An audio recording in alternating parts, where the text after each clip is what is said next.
Welcome to the show. I'm your host, Charity Majors. And in this community building series, we have another incredible community builder, Amy Traugh. I'm really excited to have this conversation with her. Amy, so thank you so much for being here. Oh my gosh, thank you so much for this opportunity. I'm excited to dive in today and talk with a fellow commuter. Yes, I'm excited too.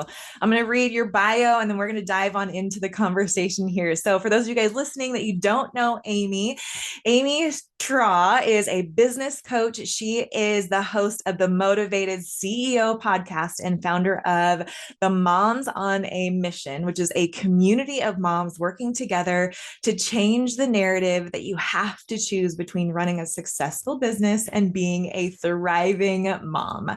She works with service-based female entrepreneurs who are craving more freedom and flexibility to generate consistent income in their business without sacrificing their two most valuable assets, time and energy, through one-on-one coaching services. Amy has built two successful businesses from the ground up and is here to help you do the same. So again, Amy, thanks so much for being here. I'm excited to have you on this specific community building series that we're doing. I've been talking about community building as well as inviting other incredible community builders onto the show to actually show how community can be an unfair advantage, right? And so I'd Yeah. actually Oh love my for gosh, I love that. how's community. Let's first start, since you work with obviously CEOs and with moms, with women in business and moms who are building businesses, what does it mean, or how can community be an unfair advantage for women in business and for moms? Oh my gosh, I love this because if it wasn't for community, for collaborating with others, from really shifting my mindset from a scarcity mindset to an abundance mindset, I would not be sitting where I am today. And that's how my community was originally formed. It was birthed out of a necessity to foster relationships with fellow entrepreneurs. My first business was a local service-based business. So in building that business, I realized how important networking and collaboration would be in growing a business. I couldn't find a place that I fit in. So, you know what they say, when you can't find your own table, you gotta build your own if you're not finding the right one for you. And so that's what I did. Just on a whim, I had this desire in me, like, okay, I can't be the only mom out here building a business, running a business. I can't be alone. Let's see, maybe if there's one or two other women in my community that are experiencing these challenges, because a lot of those traditional networking events I would go to, they didn't really understand the juggle, especially as a mom, especially being in different seasons of life as a mom, challenges that we were facing. I was told that you have to choose, you have to compartmentalize. If you're going to be a successful business owner, business is business and home is home. And I'm like, but is it? Right. I feel like because I was a mom, I was very well equipped to be a business owner. Because think about it, like the skills of high level C-suite executives, we have that skill set as moms, as parents, as these leaders of our family. And so I just took a leap and started seeking community. And it was all about seeking to serve, seeking to link arms with women in my community. So that's where it all began, was because I was told I had to choose. And I'm like, no, you don't. Spoken like a true rebel. I love it. I love it. Yeah, This exactly. is I'm why I like, like yeah. you. This is why I like you. No, and it's so fun because that's where I love that what you said about the gosh, like I wasn't finding this thing that I was really craving. And so I decided to go out and build it. I actually have a feeling there's probably a lot of women out there. And this was where Business and Bubbly stemmed from, actually, to where like you, it's like I love networking and connecting. I know it's valuable for business. I've been involved in networking before. And I just like you, it was like, I don't really quite fit into these rooms with the bad 30-second stories and the boring beige conference rooms and the salty salesmen and the like who has business cards anymore? Right? Right? Like, let's bring this Exactly. concept, which is an incredible concept. Like, there's nothing that replaces connection and community and networking and referrals and all of that stuff. But like, let's bring it into the like out of the 1990s and into how we as women work and how it works for Yeah. us. And so I just love that. So, what did it look like for you, maybe in that space of, okay, you were discovering, like you're trying out these different things and you're realizing they're not for you. What was going through your head when you were like, okay, screw this, I'm starting my own?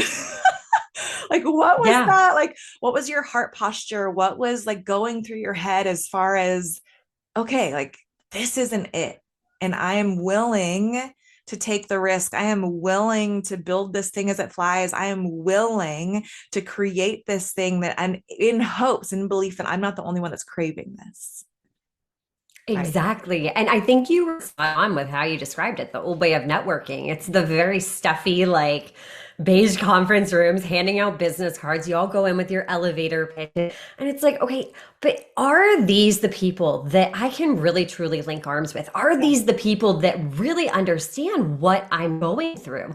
Are these the people that truly value community Yeah. over competition? Because yes, we're all in these rooms, but it's like there's still that underlying vibe. And it was like, it just felt off to me. Right. It felt so off. So it was like, you know what? There's no risk. What do I have to lose? The worst thing that happens is I start this group as a Facebook community and nobody joins it.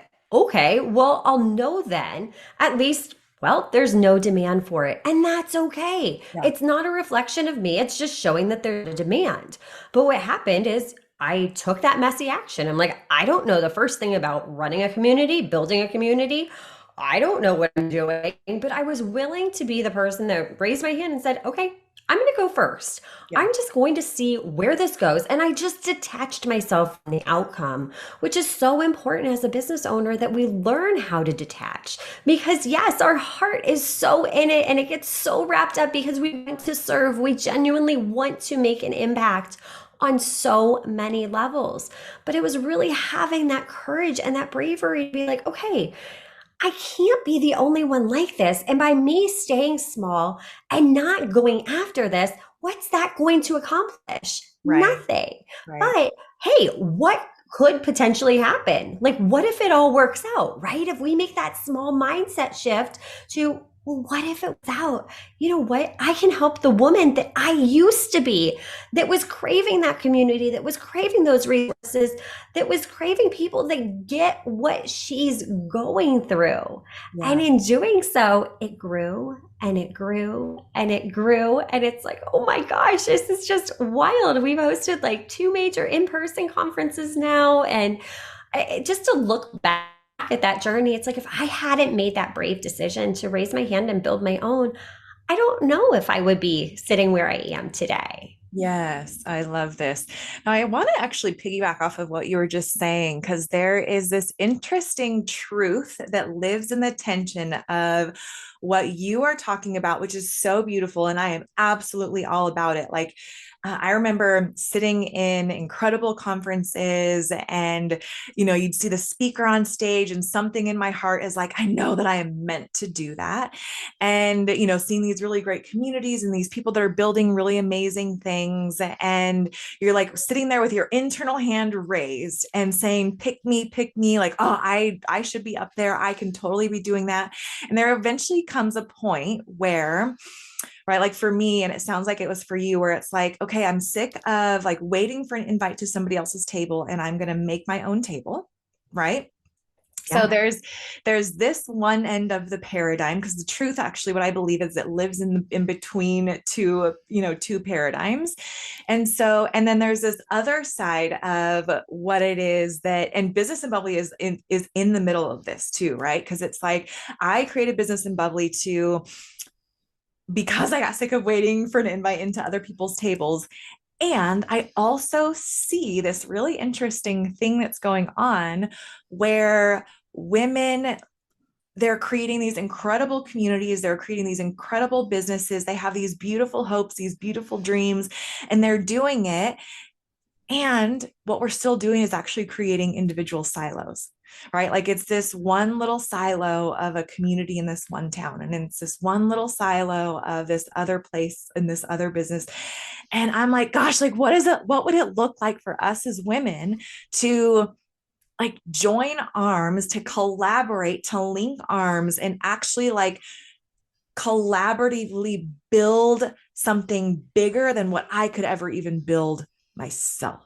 So I would love to hear your thoughts Yeah. on just kind of the truth that lives in the tension of those two paradoxes. Because and I'll say, like, I don't think there's a wrong answer. I don't think it's either one or the other. It's not right or wrong. It's not either or. It's the both and right. I'm sure you're going to share about like what is going to feel right for you. But I just know I'm so passionate about like their like community is such a huge need. Like, as you know, there's more people craving community than there are community builders. And a lot of Yeah. people are still creating community alone, and they're creating these individual silos. Yeah. And so now people are like, okay, I'm a part of this community. I'm a part of this community. I'm a part of this one, or I'm building this one. And I'm just like, oh, like, man, what would it look like if we all just came together? But anyways, I would love to hear your thoughts. Right. No, I love that because that's the absolute truth. And I actually ran into a situation that perfectly describes this earlier this year. I was at a conference and there was a woman there and we started talking and I was talking about what I do, she was talking about what she does and I feel like I'm copying you. She's like, it sounds like I'm building the same thing as you. And it was like, I applauded her. I'm like, no, the fact that you're doing this shows that there's a need for us. We need to encourage more people to do this. Like, how can we collaborate together? Because I think that's amazing that you're bringing something similar to your local area. And the cool thing about the day and age we live in is technology really collapses down those barriers that before, maybe people wouldn't be able to go to conferences across the country. But how can we use each other as our best resources? How can we pool our resources together and thrive? Because we all have this bright light shining within us. And when we have our light shining at its brightest, it's only so bright that it can get. But you bring someone else's light in, and then another person, and then those lights all shine so much brighter together. Yeah. It's again really shifting out of that scarcity mindset and going, okay, you know what? There's plenty of people that need us, that we can support each other. There's no shortage of customers, clients, people that are ready to buy out there. If we can support each other on this journey, seek to serve one another, my gosh, could you imagine what an amazing world this would be if we could just all come together? So I love what you're saying because yes, there are so many people building things in silos on our own and it's an uphill battle. But now it's so nice to see that there are these communities for community builders starting to be established as well that, okay, how can we make that bigger impact together so we're not all existing in these little silos so that we can collaborate with one another. Totally. I love that. So, what, as a community builder yourself, and in this series, we're talking to two sets of people. We're talking to fellow community builders like you and I, and then we're also talking to those that are members of community. And so, for you, I would love for you to address, first of all, the community builders and what is maybe your top couple things that you have learned that help create healthy community. Because for me, I'm not just about creating community, like anybody can create community, but it really depends on the culture and the health of the culture and the health of the leader, because so goes the leader, so goes the community. And right. And what that looks like is that we have to be healthy as leaders. We have to be expansive as leaders. Momentum is not achieved by a small-minded leader. And culture is what grows things. Right. And so someone can be building a community, but it can actually be a really unhealthy culture. And I'm interested in really creating healthy community. So for you, knowing that you're doing doing that, what would you say as a community builder is something that has really helped establish a healthy culture within your community? And then for those of you that are members of communities and you're listening to this, I actually want you to listen with the perspective of, oh, okay, these are the type of characteristics that I need to look for when it comes to being a part of a healthy culture, when it comes to being under the umbrella of a healthy leader. So I'd love to hear your thoughts on that. Yeah. And I think step one is really getting so clear as to what your mission, your vision, and your values are. If you don't have absolute clarity on what you want the community to look like from day one, it's going to be more of an uphill battle. And then really engaging with your community, especially at first. Building a community, it's hard. It's hard because you're managing so many different personalities and business types and people and all of these things. So really getting into the community, you're going to need to engage with the community members. The last event that I planned was completely planned by my community because the community exists to serve the members of the community. Yeah. Yes, I may be the leader of the community, but I am providing the space for the members of the community to connect and collaborate with each other. It's not about me. And I think a lot of times what we see is we go into these different communities and it's just all like it would be like the Amy show, all about Amy. Well, no, it's about showcasing the members in my community, Yeah. constantly checking in. What do you need? What resources? What would help you thrive? What are those key missing pieces? Because if it's not going to benefit you, that's okay. That means no difference to me. Like, the reason you need to go live right now in your business. And something else we did off the bat, did this. I don't know if it's because of my healthcare background or what it was, but we put a code of conduct in from day one. Like, this is our code of conduct that we're going or the energy in my life for Mom Rama. And it's like, we are here to collaborate and to connect and to lift one another up. And if we're finding out that that's not happening, I'm sorry, but this isn't the community for you. So just really establishing off the bat, okay, this is how we hold ourselves. This is the level of integrity that we expect out of one another.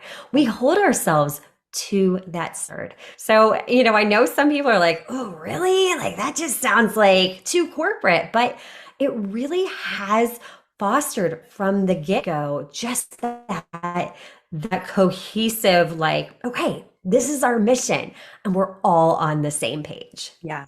Yeah. I love that. It's like rallying around the specific, like what you said, like the code of conduct or the boundaries or the level of expectation of actually, if this is who you are and how you operate, then you're welcome in this room. And if it's not who you are and how you operate, that's okay. There is plenty of spaces Right. for you to find, and this might not be it. And here's the door, and that is okay. We love you and we can love you from afar, but here's how we operate. And if you like, yeah, I love it. That's so Right.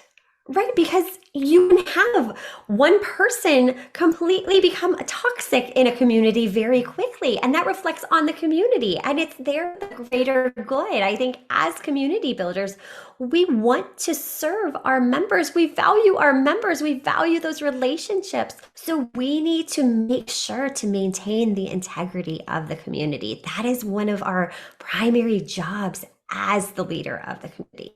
Yeah, I love this. And that this conversation is something that we have within some of our core values is because we're actually interested in really creating big people. And so what that looks like is that sometimes it can be messy and it can look like having differences of opinion. And we have what's called a culture of honor. And so it means that I can see the dirt in you, or that I can see the gold in you without getting tripped up by the dirt. And I actually can still honor you as a woman in business and the dream that's on your heart and for who you are, even if we don't agree. And even if we don't vote the same way or Yes. believe the same thing, or if we're not doing the same thing, or if you don't like the same kind of clothes that I wear, or whatever it might be, right? Because that's uniformity. Uniformity actually requires that we think the same way. Uniformity requires that we are doing the same things, that we believe the same things, that we vote the same way. And that's not community, unity, right? That means that we can come together despite our differences. And that's actually really, that's emotional health and that's relational health. So for you as a community builder, what have you had instances? Because, like what you said, like there are people that can come in where it can be toxic and it can look a little messy. And God bless them. Like, I love people and we're messy and we're not perfect. And like, God love us. We just don't ever all have it all together. And so for me, it's been this space of, okay, what does it look like to uphold those, like what you're saying, that code of conduct and have grace for the messy middle and invite people up, right? Because it's not about yes, there's space for you to be in your mess and you don't get to stay there. Like we get to like call you up and out. We're calling out the gold in you to rise and not to where you get to stay in your mess and in your funk and in your, in your limiting beliefs and that type of thing. So for you, what have you had experiences where things got messy and how did you handle it? Like what was going on in your head as a community builder? What did you learn through it? Like what was that situation like?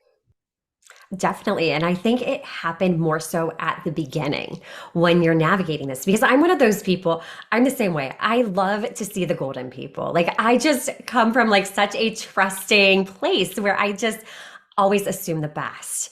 But you have to have those hard conversations. When you see things starting to go sideways, it's again being the leader, being like, okay, well, this was brought to my attention, and having those hard conversations, addressing them directly.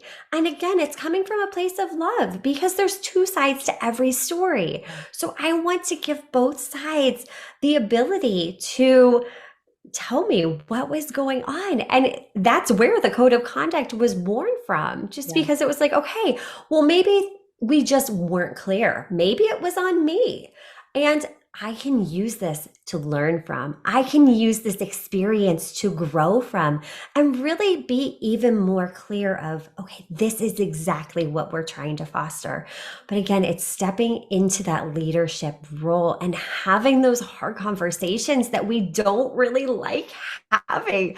I mean, nobody really likes to be like, well, I heard that you were going through the community trying to solicit for free services. Like, that's not okay. Like, let's talk. Let's just get together for coffee, and really serving then as a mentor for that woman. Maybe they don't even realize what they're doing because sometimes you don't know what you don't know, right? For sure. So again, it's all about being a leader, seeking how can we truly help that other woman thrive? How can we help her work through this challenge or, what we view as a challenge? How can we turn that into an opportunity for her to grow and for us to make the community even better? Yeah. So, what have you seen in community for your members? Like, what are some really amazing success stories of collaboration, of connection? Like, what are they doing together? What are you seeing now for your members that is their unfair advantage to be involved in community? Oh my gosh, my favorite example of this just happened this past October when we had our annual conference. And I had a woman that was opening up a storefront and she was so excited, but she's like, you know what? I just don't quite have enough to make it work. And there was another woman in the room and she's like, I really, really, really want to open a storefront. I cannot afford it. The two of them, I'm like, oh my gosh, you said this, you need to meet each other. 3 weeks later, they opened. They opened and their business is thriving. And just again, for me to see collaborations being formed like that, where there's that mutual benefit, when they truly foster that connection and collaboration, that just fills my heart with so much joy. Because again, it's not about me, it's about providing the space and the opportunity for them to connect with each other. Yeah, I love that so much. Well, Amy, as we wrap it up, I know you have a really exciting book coming out, which I'd love for you to share just a little bit about that if you are open. And then I'd love for people to, or for you to be able to share like where people can find you, follow you, dive into your community if they are ready. And yeah, go ahead and share all that fun stuff. Yeah. So come March, I will be releasing The Motivated CEO. We're diving into my 3-step signature framework that I walk clients through, really getting clear, establishing systems, and then optimizing those sales and organic marketing strategies to really truly build the business around your life that you desire, to really help you make the money that you want. And it's not rocket science. That's just it. When you're building a business, we tend to overcomplicate. We tend to chase all the shiny objects. We get so caught up in doing what everybody else is doing that we forget that we get to choose. So this book really dives into how to embody that role of CEO so that you can create the life that you want, the life that you desire. So you can find me over on Instagram at Amy Traugh. My community is at The Moms on a Mission, and it's also at themomsonamission.com. I love it, Amy. Well, thank you so much for being on the show. I've loved connecting with you and hearing your heart. Good luck on your book launch. Let me know how I can help. Always happy to help fellow authors and just really lift up other women because together we rise. And that is what we are all about. And I know that's your heart too. So thank you so much for being here. You guys make sure to dive into Amy's world. She is an incredible leader, an incredible community builder. And let's support her on her book launch as well. So dive into her world when she does pre-orders and all that fun stuff and launches her book. Make sure to grab it. Amy, thank you so much for being here. It's been an honor to chat with you. Thank you so much. Thank you so much for listening to the show. I hope it brought some value and some fun into your business and life. Remember to rate, review, and subscribe to the podcast, and even share the episode with a fellow business bestie who you know will love it. It helps us continue to attract top-level guests and reach more and more women who are on their journey in business just like you. Remember that when money gets in the hands of good women, great things happen. Cheers to your success.